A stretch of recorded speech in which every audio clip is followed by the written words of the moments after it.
حضرت ابو ہریرہ رضی اللہ تعالیٰ عنہ سے روایت ہے کہ رسول کریم صلی اللہ علیہ وآلہ وسلم نے ارشاد فرمایا، وہ آدمی ذلیل ہو، وہ خوار ہو، وہ رسوا ہو۔ عرض کیا گیا، یا رسول اللہ، کون؟ یعنی کس کے بارے میں یہ ارشاد فرمایا گیا؟ رسول کریم صلی اللہ علیہ وآلہ وسلم نے فرمایا، وہ بد نصیب جو ماں باپ کو یا دونوں میں سے کسی ایک کو بڑھاپے کی حالت میں پائے، پھر ان کی خدمت میں ان کا دل خوش کر کے جنت حاصل نہ کر لے۔ معاویہ بن جہمہ رضی اللہ تعالیٰ عنہ سے روایت ہے کہ میرے والد جہمہ رضی اللہ تعالیٰ عنہ رسول کریم صلی اللہ علیہ وآلہ وسلم کی خدمت میں حاضر ہوئے اور عرض کیا کہ میرا ارادہ جہاد میں جانے کا ہے، اور میں آپ صلی اللہ علیہ وآلہ وسلم سے اس بارے میں مشورہ لینے کے لیے حاضر ہوا ہوں۔ آپ صلی اللہ علیہ وآلہ وسلم نے ان سے پوچھا کہ کیا تمہاری ماں ہیں؟ انہوں نے عرض کیا، ہاں ہیں۔ آپ صلی اللہ علیہ وآلہ وسلم نے فرمایا، تو پھر انہی کے پاس اور انہی کی خدمت میں رہو، ان کے قدموں میں تمہاری جنت ہے۔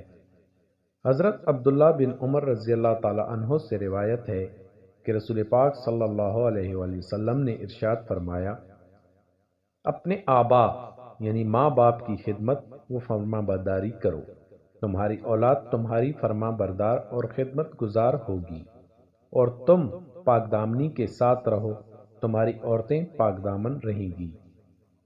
ابو اسید سعدی رضی اللہ تعالیٰ عنہ سے روایت ہے کہ ایک وقت جب ہم رسول پاک کی خدمت میں حاضر ہوئے تھے، بنی سلمہ میں سے ایک شخص آئے اور انہوں نے دریافت کیا کہ یا رسول اللہ، کیا میرے ماں باپ کے مجھ پر کچھ ایسے بھی حق ہیں جو ان کے مرنے کے بعد مجھے ادا کرنے چاہیے؟